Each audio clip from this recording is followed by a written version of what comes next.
The water was gone. Not just low vanished. My entire backyard pond drained overnight like it never existed. Koi fish, lilies, decades of memories, just gone. I stood there, barefoot in the mud, staring into a hollowed-out crater where my peace used to live. I didn't hear it happen. No trucks. No pumps. Just silence. That's what made it worse. This wasn't nature. This was surgical. Someone did this deliberately. When I called the HOA, they played dumb. Said maybe it was a pipe burst. Said they'd look into it, but their tone was smug, like I was the idiot. Like I should just move on. I wasn't moving on. I was getting answers. Then Mark, my neighbor from 2 doors down, dropped something on my porch, a flash drive. Night vision camera. Motion activated. He set it up after someone kept stealing his solar lights. What he caught wasn't petty theft. It was 3 men in reflective vests, digging into my property at 2:46 a.m. No logos. No license plates. Just a hose and a hidden grate in the ground. The pipe went straight down, deep, and when I checked the city blueprints, that grate wasn't supposed to exist. By 3 p.m., I was on my knees digging through the mud myself. The smell hit first, like rotten chemicals. Then metal. A manhole-sized lid, sealed under the soil, welded shut from the inside. Someone buried a custom drainage hatch beneath my pond. And it worked. Every drop funneled into the city sewer. Next morning, I woke up to shouting. Sirens.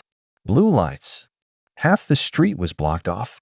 A geyser of brown water spewing out of the storm drains, flooding the lower end of the neighborhood.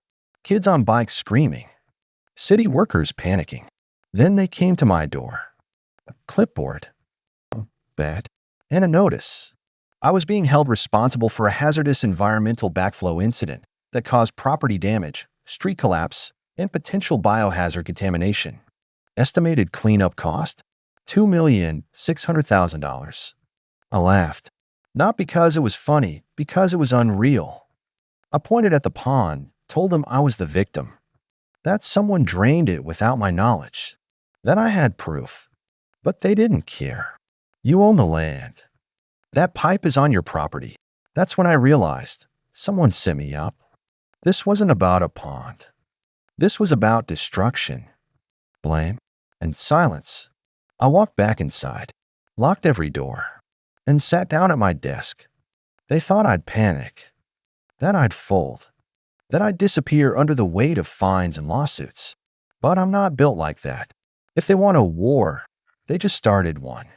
And if you're watching this and you're as angry as I am, hit that like button. Share this story.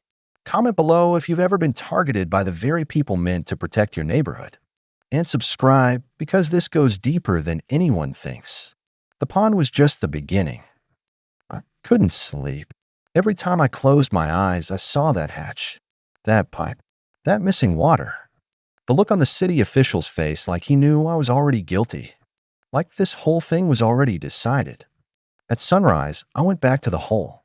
Mud still wet, the air still thick with that chemical rot.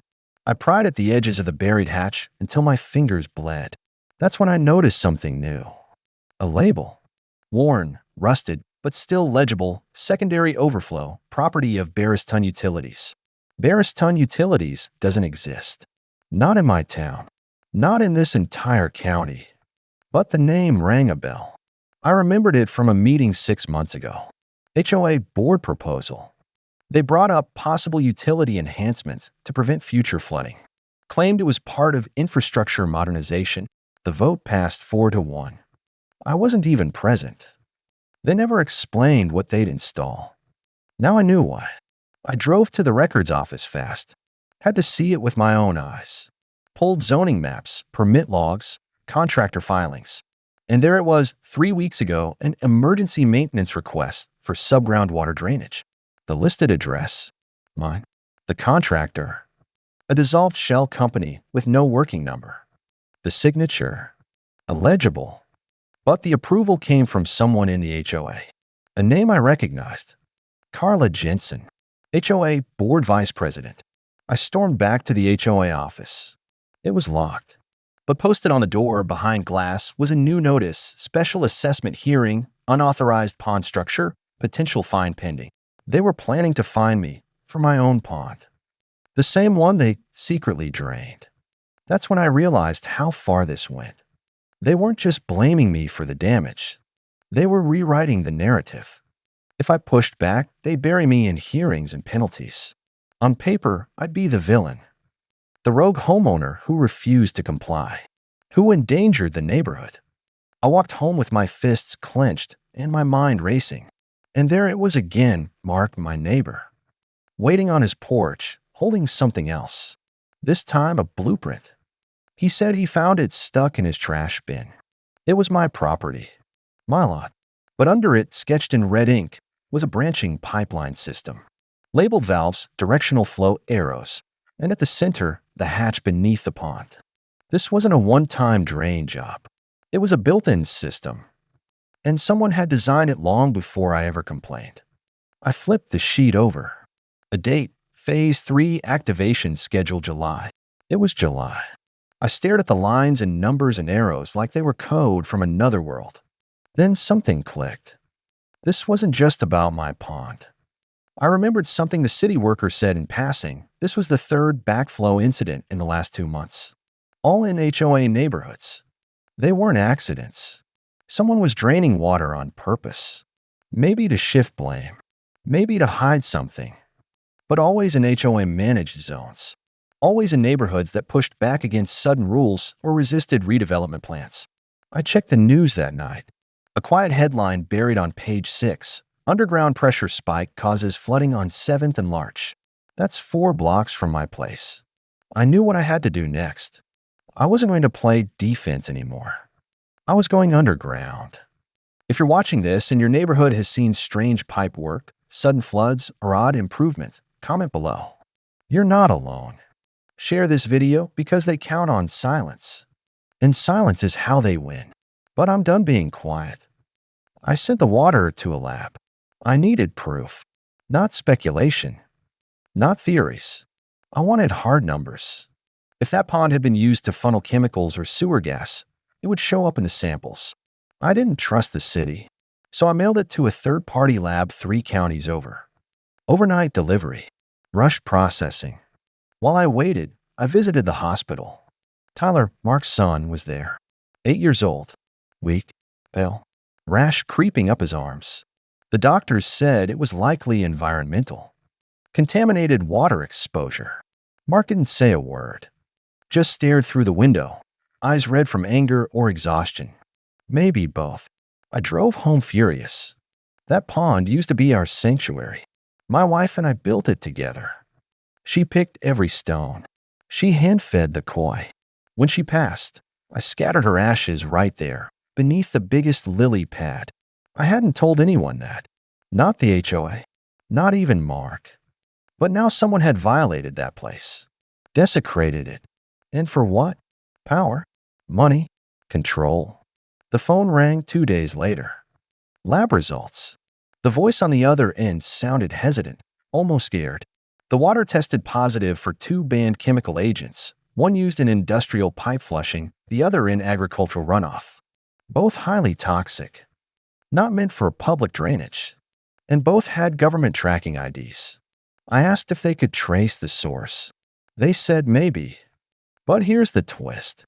My blood tested positive too. Low levels, but present. The chemicals were inside me. I sat down, lightheaded, heart pounding. Somehow over the past few weeks, I had been exposed. Breathing it, drinking it, living next to it. They weren't just trying to destroy my property. They were poisoning my life. I called the city, filed an emergency health report. They gave me a case number, promised to escalate. But hours later, I saw something strange. A white truck idling outside my driveway. No logos. No plates. 2 men in reflective gear sitting inside, pretending to read maps. I stepped out with my phone, pointed the camera at them. They drove off. That night, my shed was broken into. Nothing stolen except one thing. The flash drive. The night vision footage Mark had given me, gone. They were trying to erase the trail. But they missed something. I had backed it up. Twice. I uploaded the footage to a cloud drive and locked it behind a password. I sent a copy to Mark, another to a journalist I knew in college, just in case I disappeared. I wasn't being paranoid. I was being realistic. The next morning, HOA flyers appeared on every door in the neighborhood. Attention, local water hazard, possible contamination, do not use backyard ponds or rain collection. No apology. No explanation. Just an order. Cold and corporate. They were shifting the blame, pretending like this was a sudden citywide issue, like the poison hadn't started from my own yard, from under that hatch. And then something worse happened. An elderly woman 2 streets down collapsed. Ambulance came. Hazmat suits followed. Same symptoms. Nausea, rashes, organ stress. I couldn't sit still anymore. I loaded my truck, took gloves, boots, a camera, and every document I had. My goal: trace that pipe, see where it led. Underground if I had to. If I couldn't stop this above ground, I'd go under. And if you're watching this, if you're the kind of person who thinks this is just a conspiracy theory, look around. Look at the news. Ask your neighbors. The truth isn't hidden anymore. It's leaking. Like this video. Comment if this reminds you of something in your city. And subscribe, because the deeper I go, the more they try to cover up. And I'm not done yet.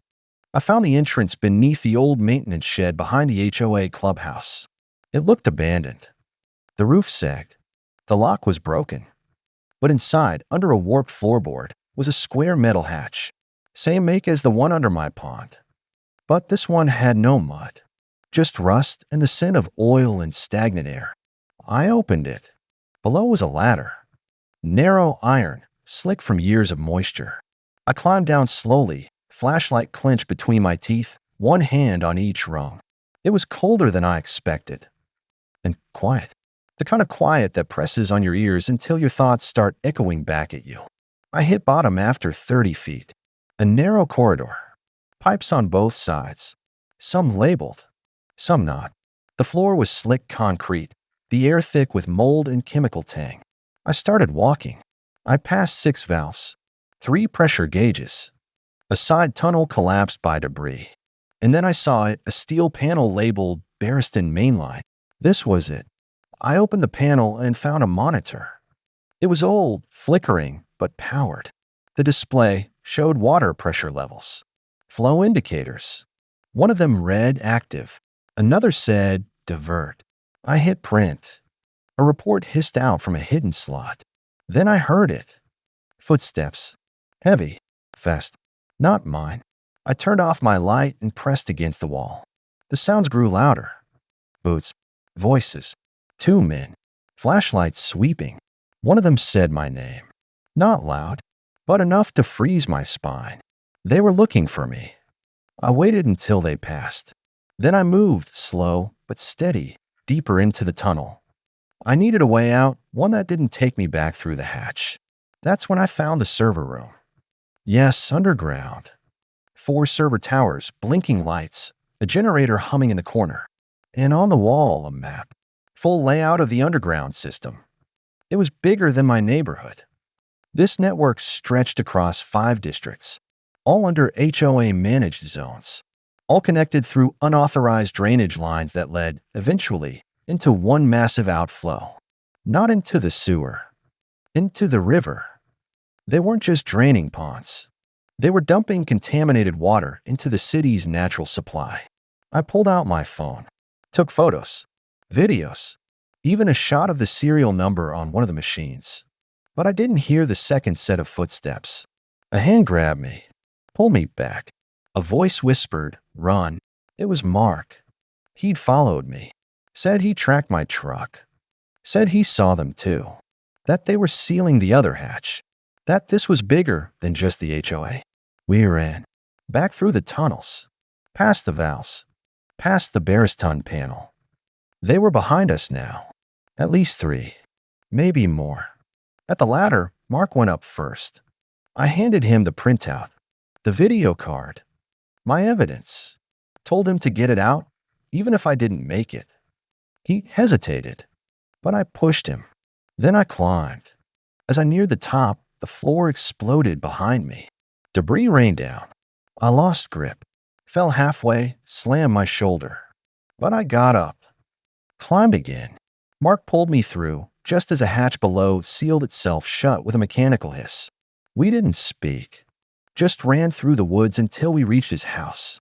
His wife cried when she saw us, thought we were dead. We sat at the kitchen table, shaking, bleeding, breathing. Then we uploaded everything to a cloud, to drives, to journalists, to anyone who would listen. And now if you're hearing this, watching this, it means the truth is out. Like this video if you believe people need to see what's happening. Share it before they take it down. And drop a comment if you've noticed anything strange where you live. Leaks, pipes, secret projects. They're not accidents. They're warnings.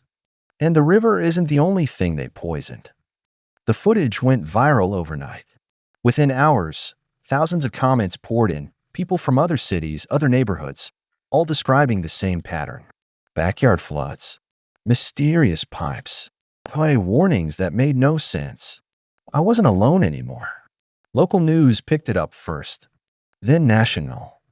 The phrase HOA Watergate started trending. And just like that, the board couldn't hide behind their fake companies, sealed hatches, or forged permits anymore. But it wasn't over. The next day, someone broke into Mark's garage, tore through his files, cut the internet cables. But they didn't get the hard drive. He'd buried it in the garden, wrapped in waterproof casing. Meanwhile, I got a call from a reporter. She wanted to meet off the record. She showed up at a diner outside town. No cameras, just a notepad and a voice recorder. She said a whistleblower had come forward. An engineer. He worked for one of the shell companies Barristan contracted. He thought it was just stormwater rerouting. But then, when the chemicals arrived and no filters were installed, he realized what was happening. They were using residential infrastructure to quietly funnel industrial waste into city waterways, cheaper than proper disposal, hidden beneath the mask of HOA improvements. And the worst part? Some city officials knew. Not all, but enough to delay reports, to redirect blame, to keep residents distracted with meaningless violations and citations while toxins flowed freely beneath their feet. The reporter handed me a folder. Inside were diagrams, official city blueprints showing approved expansions to the pipe systems. The signatures were real. The dates matched, but they were filed under obscure maintenance orders, never brought to public hearings. Mark and I knew what we had to do. We called for a town hall. No permits, no agenda, just a gathering.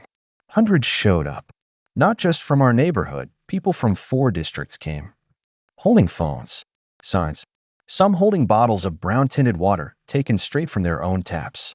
When I spoke, I didn't shout. I told them about the koi pond, about my wife, about the ash I scattered under that lily, about the hatch that stole it all.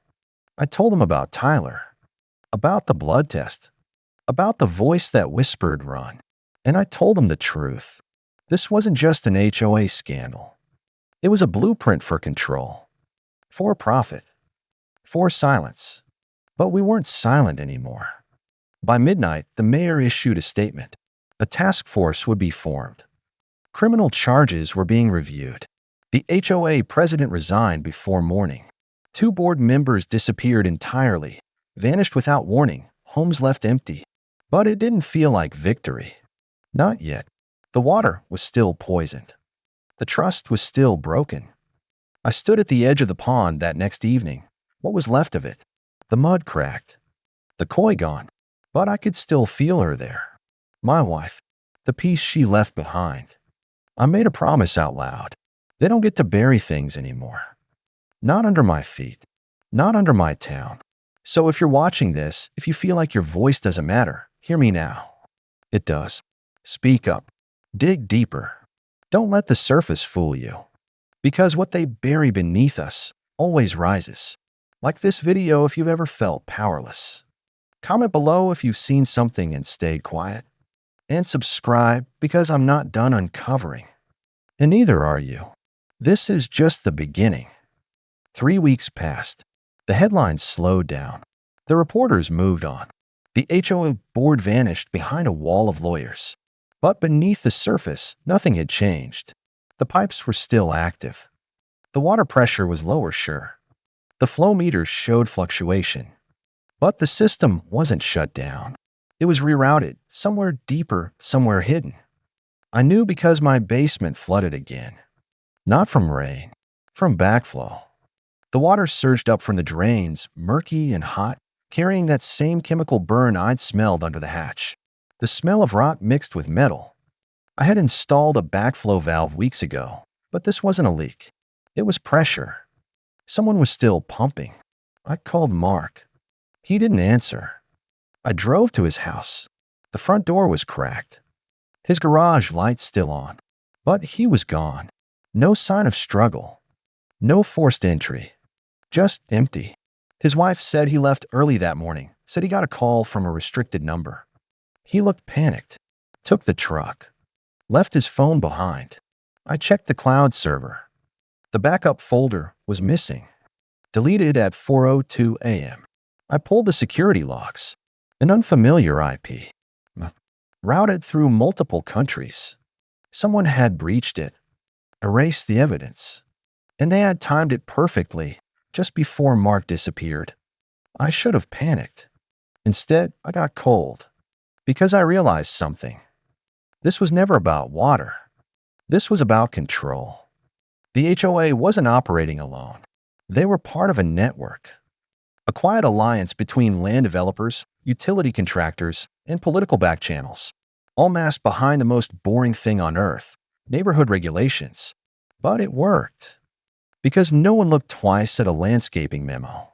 No one questioned an HOA fee increase. No one traced a pipe past their own driveway. Until we did. That night, I got a message. Not a call. Not an email. A letter. Hand-delivered. No return address. Inside was a USB to drive and a single line written in pen. You were right. But it's bigger. I plugged it in, expecting a virus. But it was a video. Mark filmed inside a warehouse. He looked tired, dirty, bruised, but alive. He said he'd found another entry point. An industrial channel beneath the city reservoir. Pipes too large for stormwater. Unmarked trucks delivering sealed containers at night. They weren't just draining ponds. They were storing something. He whispered the name of the company. Then the video cut. No location. No date. No context. I knew what I had to do. I packed my gear. Flashlight. Gloves. Drone. I traced the company name through shell after shell. Landed on a warehouse on the outskirts of town. I parked half a mile away and walked. I reached the fence. Barbed wire. Security cameras. No guards in sight. I launched the drone. Inside tanks. Massive steel containers. Labels scratched off. Pipes connecting them to underground channels. And then I saw it. The Barriston logo. Not on paper. Not on a file. Branded into metal. They weren't just disposing waste. They were producing it. Manufacturing the chemicals themselves, then hiding the runoff through suburban infrastructure. It was a loop. A closed system. And our neighborhood had been the test site. I pulled the drone back just in time. A motion sensor tripped. Alarms didn't go off, but I saw red lights flash inside. They knew someone was watching. I ran back to the truck. But before I drove off, I recorded this. For anyone still listening. They'll try to shut this down. They'll say it's exaggerated. But ask yourself, why are HOAs getting stronger? Why do your fees keep rising, but your roads keep crumbling? Follow the pipes. They always lead to the truth. Like this video if you refuse to be silenced. Comment if you've seen something strange. And subscribe because I'm going back. With or without backup. I didn't sleep that night. The warehouse footage kept playing in my mind. Those silent tanks, that branded steel, and the flash of red lights that meant I had seconds left before someone noticed I was there. By morning, the drone was wiped clean. Files corrupted. Drive unreadable. But it didn't matter. I had memorized the layout. And I wasn't going back alone. I drove straight to the local fire department. Not the city branch, the volunteer station just outside town. I knew the captain Dennis. He knew my wife. Had seen the pond before they drained it dry. I didn't show him the video. I told him the truth. That something was buried out there. Something dangerous. That they were pumping unknown chemicals into old pipes beneath residential zones. That the flood risk was rising and the backflow system was already compromised. Dennis stared at me for a long time. Then he stood up and said 4 words I didn't expect. "We've seen it too." He opened a locked drawer and pulled out a binder, photos, pressure reports, contamination readings taken by a few of his guys on late-night calls. All dismissed by the HOA. All marked resolved without investigation. He picked up the radio. That night, we went back. Dennis brought 2 trucks, 6 men. I brought Mark's USB, the blueprint prints, and a fire marshal from the next county, someone outside the city's leash. We arrived at midnight. No sirens. No lights. Just headlights off and boots on gravel. We cut through the fence. The warehouse wasn't empty. 2 trucks were still there. Unloading. Men in suits, not uniforms. No markings. One of them looked up and saw us, but didn't run. He smiled. That's when we heard it. A low rumble from beneath. The ground vibrated. A deep, pulsing sound like something old waking up. The tanks weren't just being filled. They were about to release. Backflow. Citywide. If they opened the valves, every storm drain, sewer, basement, and reservoir would flood with pressurized runoff, contaminated water that hadn't been filtered in months. Every house, every school, every street. Dennis shouted. His crew moved fast, breached the side doors, and shut off the main line manually. One of the men tried to stop them. He didn't get far. The fire marshal sealed the building and called the EPA. By dawn, the site was locked down under federal order. News broke before lunch. Underground contamination ring exposed. Citywide backflow disaster prevented by local firefighters. HOA infrastructure tied to illegal chemical dumping. Mark was found the next day, tied to a chair in an abandoned office 2 towns over. Bruised, dehydrated, but alive. He smiled when he saw me. Said we finally broke it. The system. Over the next few weeks, indictments rolled out. Board members were arrested. Shell companies were frozen. The Barriston name disappeared from every city contract. But the pipes were still there. So we started digging them up. Block by block. Neighborhood by neighborhood. Volunteers showed up. Kids brought gloves. Old men with shovels. Young women with cameras. We turned it into a movement. No more buried lies. No more silent floods. And as for the pond, we rebuilt it. Together. The community came out. Planted lilies. Brought fish. Refilled the banks. We didn't talk about the past. We honored it. I placed a new stone where the lily used to float. Her name engraved into it. A promise beneath it. Never again. If you watch this whole story, you're part of something now. Bigger than views. Bigger than drama. You're proof that the truth rises when someone dares to dig. Like this video if you believe in accountability. Comment if you've ever been ignored by those in power. And subscribe because this isn't the end. It's the blueprint for every fight still coming.